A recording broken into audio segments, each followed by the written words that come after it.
ಲಕ್ಷಾಂತರ ರೂಪಾಯಿ ಸಾಲ ಮಾಡಿ ಬೆಳೆದ ಬೆಳೆಯನ್ನು ಹಂದಿಗಳು ನಾಶ ಮಾಡಿದ್ದು ರೈತರು ಬೆಳೆದ ಅನೇಕ ದುಬಾರಿ ಬೆಳೆಗಳನ್ನು ನಾಶವಾಗಿರುವುದು ಕಂಡುಬಂದಿದೆ. ತಾಲೂಕಿನ ಬಳೋಟಗಿ ಗ್ರಾಮ ಸುತ್ತಮುತ್ತಲಿರುವ ಅನೇಕ ರೈತರು ಜಮೀನುಗಳಿಗೆ ಹಗಲು ರಾತ್ರಿ ಎನ್ನದೇ ನುಗ್ಗುವ ಹಂದಿಗಳ ದಂಡು ಬೆಳಗಾಗುವುದರೊಳಗೆ ಬೆಳೆನೇ ಇಲ್ಲದಂತೆ ಮಾಡುತ್ತಿದೆ.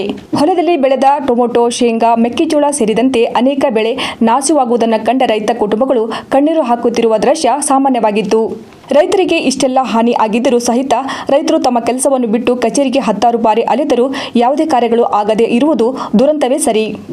ಗ್ರಾಮ ಪಂಚಾಯತ್ ಕಾರ್ಯಾಲಯಕ್ಕೆ ಸಾಕಷ್ಟು ಬಾರಿ ಮನವಿ ಸಲ್ಲಿಸಿದರೂ ಸಹಿತ ಗ್ರಾಮ ಪಂಚಾಯತ್ನವರು ಪೊಲೀಸ್ ಇಲಾಖೆಗೆ ಪತ್ರ ಬರೆದು ಕೈ ತೊಳೆದುಕೊಂಡು ಅದರ ಜೊತೆಗೆ ಹಂದಿ ಮಾಲೀಕರಿಗೆ ನೋಟಿಸ್ ನೀಡಿದರು. ಅವರು ಇತ್ತ ಕಡೆ ತಿರುಗಿಯೂ ನೋಡಿಲ್ಲ. ಆದರೂ ಗ್ರಾಮ ಪಂಚಾಯತ್ನಲ್ಲಿ 400 ಹಂದಿಗಳು ಸೆರೆ ಹಿಡಿಯಲಾಗಿದೆ ಎಂದು ಲೆಕ್ಕ ತೋರಿಸಲಾಗಿದೆ. ಹಂದಿಗಳು ಜಮೀನುಗಳಿಗೆ ತೆರಳುವ ರೈತರ ಮೇಲೆ ದಾಳಿಗೆ ಮುಂದಾಗುತ್ತಿವೆ. ಇದರಿಂದ ಜೀವ ಭಯವಿರುವುದರಿಂದ ನಾವು ಸಾಕಷ್ಟು ಬಾರಿ ಪೊಲೀಸ್ ಠಾಣೆಗೆ ತೆರಳಿ ಮನವಿ ಸಲ್ಲಿಸಿದರೂ ಸ್ಥಳೀಯ ಪೊಲೀಸರು ಮಾತ್ರ ತಮಗೂ ಅದಕ್ಕೂ ಸಂಬಂಧವಿಲ್ಲ ಎನ್ನುವಂತೆ ವರ್ತಿಸುತ್ತಿದ್ದು, ಹಂದಿಗಳ ಮಾಲೀಕರನ್ನು ಕರೆಸಿ ಹಂದಿ ಸೆರೆ ಹಿಡಿಯುವಂತೆ ತಿಳಿ ಹಿಡಿ ನಮಗೆ ಅನುಕೂಲ ಕಲ್ಪಿಸಬೇಕು. ಗ್ರಾಮ ಪಂಚಾಯತ್ ಅಧಿಕಾರಿಗಳು ವಿಫಲರಾಗಿದ್ದಾರೆ. ಅದಕ್ಕೆ ಪೊಲೀಸರ ಮೊರೆ ಹೋಗಿದ್ದೇವೆ ಎಂದು ರೈತ ಕಂದಕೂರಪ್ಪ ಮೇಟಿ ಹೇಳುತ್ತಾರೆ. ಕಂದಕೂರಪ್ಪ ಬಾಲಪ್ಪ ಮೇಟಿ ಅಂತ ಏನಾಗಿದೆ ರೀ? ನಮ್ಮದು ನಮ್ಮ ಅವರ ಹೆಸರು 2 ಎಕರೆ ಐತ್ರಿ. ಅದ್ರಾಗ ಮೆಕ್ಕೆಜೋಳ ಹಾಕಿದ್ರಿ. ಫಸ್ಟ್ ಅದ್ರಾಗ ಒಂದು 50,000 ರೂಪಾಯಿ ಲಾಸ್ ಮಾಡಿದ್ರಿ. ಮತ್ತೆ ಒಳ್ಳೆ ಬಿಳ್ಜೋಳ ಹಾಕಿದ್ರಿ. ಅದ್ರಾಗ ಒಂದು 50,000 ಲಾಸ್ ಮಾಡಿದ್ರಿ. ಇದು ನಮ್ಮ ಅವರ ಹೆಸರಲ್ಲಿ ಐತ್ರಿ. ನಾಗದ 2 ಎಕರೆ. ಅದ್ರಾಗ ಮುಂಚೆ ಹತ್ತಿ ಪೀಕು ಯಾವ ಥರ ಲಾಸ್ ಆಗಿತ್ತು? ಓರಿ ಯಾವ ಥರ ಲಾಸ್ ಆಗಿತ್ತು? ಹಂದಿ ಸಲುವಾಗಿ ಹಂದಿ ಗಂಟು ಬಿದ್ದು ಎಲ್ಲ ತಿಂದು ಹಿಡಿಯಕ್ಕೆ ಹೋದ್ರೆ ಹೊಡ್ಯಕ್ಕೆ ಹೋದ್ರೆ ಕಡಿಯಕ್ಕೆ ಬರ್ತಾವೆ ರೀ. ಹಂದಿ ತಿಂದು ಲಾಸ್ ಮಾಡ್ಯಾವ್ರಿ. ಈಗ ಇದ್ರದ್ದು 1 ಲಕ್ಷ, ಅದ್ರದ್ದು 1 ಲಕ್ಷ, ವರ್ಷಕ್ಕೆ 2 ಲಕ್ಷ ರೂಪಾಯಿ ಲಾಸ್ ಆಗೈತೆ ರೀ ನಮ್ದು. ಈಗ ಹಿಡಿಯಕ್ಕೆ ಹೋದ್ರೆ ಸಾಹೇಬ್ರಿಗೆ ಹೇಳಿದ್ರೆ ಅವರು ಕೇಳಲ್ರಿ. ಪಿ ಡಿ ಸರ್ಗೆ ನೋಟಿಸ್ ಕೊಡ್ರಿ. 3 ನೋಟಿಸ್ ಕೊಟ್ರು ನಮಗೆಲ್ಲಪ್ಪ ಸ್ಟೇಷನ್ಗೆ ಹೇಳಂದ್ರಿ. ಸ್ಟೇಷನ್ಗೆ ಒಂದು 10 ಸಲ ಹೇಳಿದ್ರಿ.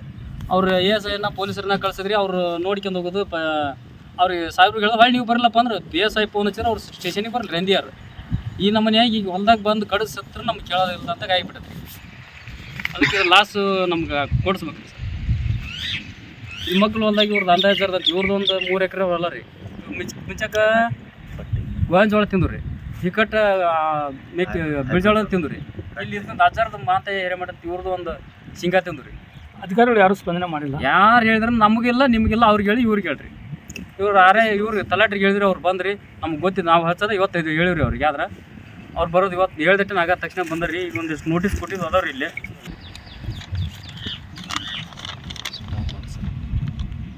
ನಾವು ಅರ್ಜಿ ಕೊಟ್ಟಿದ್ದು ರೀ. ಯಾರು ಅಲ್ಲೇ ಅವ್ರು ನೋಟಿಸ್ ಕಳ್ಸಿವಂತ ಇಲ್ಲಿ ಕೊಟ್ಟರು ನೋಡ್ರಿ. ಅವ್ರು ಹಂದಿಯಾರಿಗೆ ನೋಟಿಸ್ ಕಳ್ಸಿರಿ ಅಂತ ನಾವೇನು ಹೇಳಿದ್ರಿ, ನೀವು ಶಿಫಾರಸ್ ಮಾಡಿ ಅವ್ನ 3 ನೋಟಿಸ್ ಕೊಟ್ಟು 3 ನೋಟಿಸ್ಗೆ ಅವ್ರ ಬಿಡೋ ಪರವಾನಗಿ ಪತ್ರ ತಗೋದಿರ್ಬೇಕ್ರಿ. ನಮ್ಮೂರ ಬಿಡ್ಬೇಕಾರೆ ಯಾವರೇ ಬಿಟ್ಟನಂದ್ರೆ ಅವಿರಲ್ಲ ಅಂದ್ರೆ 3 ನೋಟಿಸ್ ಕೊಟ್ಟು ಹಾರಾಜ್ ಮಾಡಿ ಅಂತ ಹೇಳಿದ್ರಿ. ಅದನ್ನು ಮಾಡಿದ್ರಿ. ಸ್ಟೇಷನ್ಗೆ ಹೋಗ್ರಿ ಅಂತ ಅವ್ರು ಹೇಳ್ತಾರೆ. ನಿಮ್ಮ ಪಂಚಾಯತಿಗೆ ಅಧಿಕಾರಿ ಇರ್ತಾ ನಾವು ಏನು ಮಾಡೋಕ್ಕಾಗಲ್ಲ ಅಂತ ಅವ್ರು ಹೇಳ್ತಾರೆ. ಅದಕ್ಕೆ ಇವ್ರು ಅಷ್ಟರ ನಡುವೆ ನಾವು ಏನು ಮಾಡೋದು ಹೇಳ್ರಿ. ಬಟ್ ಎಲ್ಲ ಅಧಿಕಾರಿಗಳು ಅರಕೆ ಉತ್ತರ ಅವ್ರ ಮ್ಯಾಗ ಇವ್ರು ಹೇಳಿದ್ರೆ ಹೇಳ್ರಿ ಅಂದ್ರೆ ಬರ್ರಿ ಸರ್. ಎಲ್ಲ ಇವ್ರು ಹೇಳಿದ್ರೆ ಈಗ ಇಲ್ಲಿ ಕಡಿಸಿ ಕೇಳಕ್ಕಾಗೋದು. ನಮ್ಗೆ 8 ದಿವಸ ಆಯ್ತು ಅದು ಹೇಳ್ದೆ. ಅಲ್ಲಿ ಹೊಲ್ದಾಗ ಹೋದ್ರೂ ಕಡಿಯಕ್ಕೆ ಬರ್ತಿರೋದು. ಇದ್ದು ಪೀಕ್ ಸಹಿತ ಒಣಗಿ ಹೋಗ್ಬಿಡ್ತೀರಿ. ನೀರು ಹಸಿದ್ರೆ ಆಗ್ಲಾರ್ದು ಆಗಿಬಿಡುತ್ತೆ. ಅಧಿಕಾರಿಗಳು ಯಾವ ಥರ ಸ್ಪಂದನೆ ಮಾಡ್ತಾರೆ ಏನು ಕೇಳ್ರಿ. ಅವ್ರು ಇಲ್ಲಿ ಇವ್ರ ಮ್ಯಾಗ ಅವ್ರು ಹೇಳಿದ್ರೆ ಅವ್ರ ಮ್ಯಾಗ ಹೇಳಿದ್ರಿ. ನಾವು ಸಾಯ್ತೀವಿ ಅಂದ್ರೆ ನಾವು ಏನು ಮಾಡೋಣಪ್ಪ ಅಂತಾರೆ. ಅವ್ರು ಸ್ಪಂದನೆ ಇಲ್ಲ. ನಮ್ದು ಅಲ್ಲಿ ಐತಿ ಇಲ್ಲಿ ಒಂದು ಅರ್ಧ ತಾಸು ಇಲ್ಲಿ ರೈತರು ಸಹಾಯಕತ್ತಾರೆ ಅಂದ್ರೆ ಬರಲ್ಲ. ಮತ್ತೆ ಅವ್ರು ಪಗಾರ ತೊಗೊಂಡ್ರೆ ಯಾಕೆ ಗೌರ್ಮೆಂಟ್ ಜಾಬ್ ಮಾಡಿದ್ರೆ ಯಾಕಂತಾರೆ. ಈ ಒಟ್ಟಾರೆ ಎಷ್ಟು ಲಾಸ್ ಆಗಿರ್ಬೇಕು ನಮ್ಗೆ? ನಮ್ಮದು ಈಗ ವರ್ಷಕ್ಕೆ 3 ಲಕ್ಷ ರೂಪಾಯಿ ಹಾಳಾಗಿತ್ತು. ಈಗ ನಿಮ್ದು ಎಷ್ಟು ಹಾಳಾತ್ರಿ ಅದ? ನಮ್ದು ಹಾಳಾಗಿತ್ತಲ್ರಿ. ನಮ್ದು ಹೊಲ ನಮ್ಮಂತೂ 1 ವರ್ಷಕ್ಕೆ 3 ಲಕ್ಷ. ಈಗ ಒಂದು 7 ವರ್ಷ ಆತ್ರಿ. ಏಕ ಗಂಟು ಬಿತ್ತು. ಏನು ತಳವಾರ ಸರ್ ಇದ್ದಾಗ ಸಹಿತ PSI ಕರ್ಸಿದ್ರಿ. ಅವ್ರು ಹೇಳಿದ್ರು ಬಂದಿದ್ರು. ಅವರು ಏನು ಮಾಡಿರಿ ಅಡ್ಡಾಡಿದ್ರು ಹೇಳಿದ್ರು ಹೋದ್ರು. ನಮ್ಗೆ ಲಾಸ್ ಕೊಡ್ಸೋದನ್ನೆಲ್ಲ ನಮ್ಮ ಜೀವಕ್ಕನ್ನು ಅಪಾಯ ಮಾಡಕತ್ತೇವ್ರಿ. ಏನು ಮಾಡ್ತಾರೆ ಅಂದ್ರೆ ಈಗ ಅಲ್ಲಿ ಎಲ್ಲಪ್ಪರ ಸರ್ ಏನು ಸಮಸ್ಯೆ ಆಗೈತೆ ರೀ? ಏನಿಲ್ಲ ರೀ. ಊರ ಮಗ್ಲ ಹೊಲ ಅದ ಸರ್. ನಮ್ಮ ನೀರಾವರಿ ಹೊಲ. ಅದಕ್ಕೆ ಬೀಜ ಗೊಬ್ಬರ ತರೋದ ಸಾಕೋಬೇಕು ತ್ರಾಸಾಗ್ಬಿಟ್ಟೈತೆ ಸರ. ಇವು ಹಂದಿಯರು ಯಲಬುರ್ಗ ಹಂದಿ ಸರ. ಊರನಾರು ಹೇಳ್ತಾರೋ ಅವರ ಬಂದುಬಿಡ್ತಾರೋ. ರಾತ್ರಿ ತಂದು ಬಿಟ್ಬಿಡ್ತಾರೆ ಸರ. ನಾವು ಹೇಳಿದ್ರು ನಮ್ಮ ಕೂಡ ಜಗಳ ಮಾಡ್ತಾರೆ ಸರ. ಗ್ರಾಮ ಪಂಚಾಯತಿಯಲ್ಲಿ ಏನು ದಾದ ಮಾಡಂಗಿಲ್ಲ ಸರ. ಇವತ್ತು ನಾಳೆ ಹೇಳಿವಪ್ಪ ಅಂತ ಹೇಳ್ತಾರೆ ಸರ. ಇವತ್ತು ಹಗಲಿ ಹಿಡ್ಕೊಂಡು ಹೋಗ್ತಾನೆ, ಮತ್ತೆ ರಾತ್ರಿ ತಂದು ಬಿಡ್ತಾನೆ ಸರ್. ನಾವು ಏನು ಮಾಡ್ಬೇಕು ಅನ್ನೋದು ಇಲ್ಲಿ ಸುತ್ತಮುತ್ತ ಹೊಲದಾರಿಗೆ ಗೊತ್ತಾಗಲ್ಲ ಸರ್. 15 ತಂದು ಬಿಡ್ತಾರೆ ಅಂತ ಗೊತ್ತಾಯ್ತಾ? ಗೊತ್ತೈತೆ ಸರ್. ಅವು ಬಂಗಾಳಿ ಶಿವಪ್ಪರ್ ಅಂತೇಳಿ ಅವ್ರು ತಂದು ಬಿಡ್ತಾರೆ ಸರ. ಮತ್ತೆ ರಾತ್ರಿ ಇವ್ರು ಯಾರೋ ಹೇಳಿದ್ರು ಹಿಡ್ಕೊಂಡು ಹೋಗಿವಲ್ರಿ, ಹಿಡ್ಕೊಂಡು ಹೋಗಿವ್ರಿ ನಾವು ಬಿಟ್ಟಿಲ್ಲ ಅಂತ ಹೇಳ್ತಾರೆ ಸರ್. 12-1 ಗಂಟೆಲಿಂದ ರಾತ್ರಿ ಬೆಳತಾನೆ ಎಷ್ಟು ಕಾಯಕ್ಕಾಗತ್ತೆ ಸರ್ ಎಲ್ಲ ಜನರು. ಇಷ್ಟೆಲ್ಲ ಭಾಳ ತ್ರಾಸ ಅದಾವೆ ಸರ್. ಏನು ಮಾತಾಡ್ಬೇಕು ಅನ್ನೋದು ಗೊತ್ತಾಗಲ್ಲ ಸರ್. ಅದಕ್ಕೆಲ್ಲ ನಾವು ಅದು ಲುಕ್ಷಾನಿ ಕೊಡ್ತಾರೋ ಏನು ಅವ್ನು ಪೂರ ಹಿಡ್ಕೊಂಡು ಹೋಗ್ತಾರೋ ಏನು 4 ಮಂದಿ ತೀರ್ಮಾನ ಮಾಡಿದ್ರೆ ಆ ಪ್ರಕಾರ ನಾವು ಒಪ್ಪಿರ್ತೀವಿ. ಅಧಿಕಾರಿಗಳು ಸರ್ ಹೇಳಿ ಸರ್. ಹೇಳಿವಿ, ನೋಟಿಸ್ ಕೊಟ್ಟಿವಿ, ಹಿಂಬರ ಕೊಡ್ತಾರೆ, ಹಂಗೆ ಹಿಂಗೆ ಅಂತ ಹೇಳ್ತಾರೆ ಸರ್. ಇವರು ಹೇಳ್ತಾರೋ ಅವ್ರು ಹೇಳ್ತಾರೋ ಗೊತ್ತಾಗಲ್ಲ ಸರ್ ನಮ್ಗೆ. ನಾವು ಒಬ್ಬರು ಇಬ್ಬರು ಆದರೆ ಅಂತ ನಮ್ಮ ಮೇಲೆ ದೌರ್ಜನ್ಯ ಮಾಡ್ತಾರೆ ಸರ್ ಅವರು. ಯಾರು ಮಾಡ್ತಾರೆ? ಅವರು ಹಂದಿಯಾರು ಮಾಡ್ತಾರೆ ಸರ್.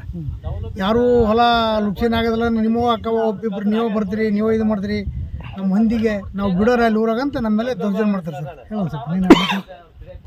ಮೊನ್ನೆ ASI ಬಂದು ಎಲ್ಲ ಫೋಟೋ ತೊಗೊಂಡು ಎಲ್ಲ ನೋಡ್ಕೊಂಡು ಹೋಗ್ಯಾರ. ಅವ್ರ ಬಂದು ನೋಡ್ಕೊಂಡು ಹೋಗಿ ಏನು ಇದನ್ನ ಮಾಡಲಿಲ್ಲ, ಕ್ರಮ ತೊಗೊಳ್ಳಿಲ್ಲ ಅದ್ರ ಬಗ್ಗೆ.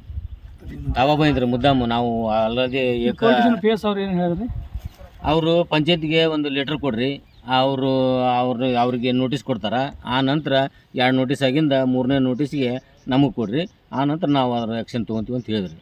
ಇವತ್ತಿಗೆ ಏನೋ ಮಾಡಿ ಪಂಚಾಯತಿಯವ್ರು ಕೊಟ್ಟು ಬಂದ್ರಂತ ನಾವು ಹಿಡ್ಕೊಂಡು ಹೋಗಿವಿ ಅಂತ ಹೊಳ್ಳಿ ನೋಟಿಸ್ ಕಳಿಸಿರಂತ ಏನು ಮಾಡಲಿಲ್ಲ. ಊರಕ್ಕೆ ಅವ್ರು ಹಂದಿಯಾರು ಒಂದತ್ತು ಗಾಡಿ ಹಿಡಿತಾರ, ಹಿಡಿದು ಹಂದಿ ಹಿಡಿಯಾಕ ವಾಟ್ಸಾಪ್ ಮಾಡಿ ಫೋಟೋ ಬಿಡ್ತಾರೆ. ಅವ್ರಿಗೆ ರಾತ್ರಿ 10 ಹಂದಿ ತಂದು ಬಿಟ್ಟು ಹೋಗ್ರಿ. ಫೋಟೋ ಬಿಟ್ಲಿ ಅವ್ರು ಹೇಳ್ತಾರೆ, ಅಲ್ಲಪ್ಪ ನೀನು ಇಲ್ಲಿ ಬಂದಿರಿ ಅವ್ರು ಹಿಡಿಯಾಕೈತಿ ಅನ್ನೋದು ನಮ್ಗೆ ಅವ್ರು ಹೇಳ್ತಾರೆ. ಯಾರು ಸ್ಟೇಷನ್ನಾಗ ಬಟ್ ನಾವು ಎಲ್ಲಿ ಹೋಗಿರ್ತೀವಿ ಅವ್ರು ಅದನ್ನ ಹೇಳ್ತಾರೆ. ಮತ್ತು ಇದನ್ನ ಯಾಕೆ ಮಾಡ್ಬೇಕು ಇವರು? ಹಂದಿ ಲಾಸ್ ಮಾಡಿದ್ರೆ ಸಲ್ರಿ ಭಾಳ ಲಾಸ್. ನಮ್ಮ ಅಷ್ಟೇ ಅಲ್ರಿ, ನಮ್ಮ ಇಡೀ ಅಲ್ಲಿ ಸುತ್ತಮುತ್ತ ಹೊಲನ ಭಾಳ ಲುಕ್ಷನ್ ಆಗ್ಯಾವ್ರಿ. ಬರೀ ನಮ್ಮ ಹೊಲ ಮನೆ ಅಲ್ಲ, ನಮ್ಮ ಅಷ್ಟೇ ಅಲ್ಲ ಸರ್, ನಮ್ಮ ಭಾಗದಾಗ ಇಷ್ಟು ನಮ್ಮ ಊರಾಗ ಹಂದಿ ಭಾಳ ಲುಕ್ಷನ್ ಮಾಡ್ಯಾವ್ರಿ. ಹಂದಿ ಆಮೇಲೆ ನಮಗೆ ಏನಿಲ್ಲ, ಅವ್ರು ಹಂದಿ ಇರಬಾರ್ದು ನೋಡ್ರಿ ನಮ್ಮ ಊರಾಗ. ಹಂದಿಗಳನ್ನು ಒಂದು ಹಂದಿ ಇಲ್ಲ ಅಂತ ಹಿಡ್ಕೊಂಡು ಹೋಗ್ಬಿಡ್ರಿ. ಯಾಕೆ ನಮ್ದು ಆಗಿದ್ದಾಗೋದಕ್ಕೆ ಲಾಸ್ ಆಗೈತಲ್ಲ, ಆಗೋಲ್ದಕ್ಕ. ಇನ್ನು ಮ್ಯಾಕ್ ಹಂದಿ ಇದ್ವು ಅಂದ್ರೆ ನಾವು ಬಿಡೋದು ನೋಡ್ರಿ. ಇಲ್ಲ ಅವ್ರು ನಮ್ಗೆ ನಮ್ಮ ಹೊಲ ಅಂತ ಅವ್ರು ಬರ್ಕೊಡ್ಬೇಕು. ನಾವು ಬೇರೆದವ್ರಿಗೂ FIR ಮಾಡ್ತೀವಿ. ಯಾರು ಹಂದಿಯಾರ್ದಾಯ್ತು. ಇವರು ಅಧಿಕಾರಿಗಳು ಏನು ಮಾಡ್ತಾರೆ? ಅಧಿಕಾರಿಗಳು ಏನು ಮಾಡ್ತಾರೆ? ಅಧಿಕಾರಿಗಳು ಅವ್ರಿಗೆ ಹೋಗಿ ಹೇಳ್ತಾರೆ, ನಾವು ಹೋಗಿ ಹೇಳಿ ಬರ್ತೀವಿ. ನಾವು ಹೋಗಿ ಹೇಳಿ ಬರ್ತೀವಿ. ಈಗ ಅಧಿಕಾರಿಗಳು ನಿಮ್ಗೆ ಫೋನ್ ಮಾಡಿಬಿಡ್ತಾರೆ, ನಿಮ್ಗಂತಲ್ಲ ಅವ್ರಿಗೆ ಮಾಲಕರಿಗೆ ಫೋನ್ ಮಾಡ್ತಾರೆ. ಅವ್ರು ಬಂದು ಯಾಗಪ್ಪ ಹೇಗಪ್ಪ ಅಂತ ಏನು ಬೂದಿ ಹೋಗ್ತಾರೆ ಗೊತ್ತಿಲ್ಲ. ಸ್ಟೇಷನ್ ಹೋಗ್ತಾರೆ, ಯಾರು ಅವ್ರ ಮಾತು ಕೇಳಿದ್ರೆ ಇವ್ರು ಹೋಗ್ತಾರೆ. ನಾವೇನು ಹೋಗಿ ಬಂಬಾ ಕೊಟ್ಟಿದ್ರು ಇದು ಹಣೆ ಬರ. ಏನಪ್ಪ ಅಂದ್ರೆ ಊರಾಗ ಹಂದಿ ಇರ್ಬಾರ್ದು, ನಿಮ್ಗೆ ನ್ಯಾಯ ಸಿಗ್ಬೇಕು. ನ್ಯಾಯ ಸಿಗ್ಬೇಕು. ಈಗ ಜೀವ ನೋಡಿದ್ರಲ್ಲ, ಈಗ ಹೋದ್ರೆ ಕಡಿಯಾಕ ಬರ್ತೈತ್ರಿ. ನಮ್ಮ ಜೀವಕ್ಕೆ ಹೆಂಗೆ ಮಾಡ್ಕೊಬೇಕು ಈಗ ಇಲ್ಲೇ ಸಿಂಗಾಕಿತ್ತೆ ಸರ್ ಇದು. ಈ ಸಂದರ್ಭದಲ್ಲಿ ರೈತರಾದ ಅಂದಯ್ಯ ಹಿರೇಮಠ್, ಶರಣಪ್ಪ ಗಾಣಿಗೇರ್, ಶೇಖಪ್ಪ ಗಾಣಿಗೇರ್, ಯಲ್ಲಪ್ಪ ಮೇಟಿ, ದ್ಯಾಮಣ್ಣ ಬಂಡಿ, ಬಸಪ್ಪ ಹೂಗೇರಿ, ಗ್ರಾಮ ಪಂಚಾಯತ್ ಸದಸ್ಯರು, ವೆಂಕಟೇಶ್ ಪೂಜಾರ್, ಗ್ರಾಮ ಪಂಚಾಯತ್ ಸದಸ್ಯರು, ಫಕೀರಪ್ಪ ಬೇವಿನಗಿಡ ಸೇರಿದಂತೆ ಅನೇಕ ರೈತರು ಹಾಜರಿದ್ದರು.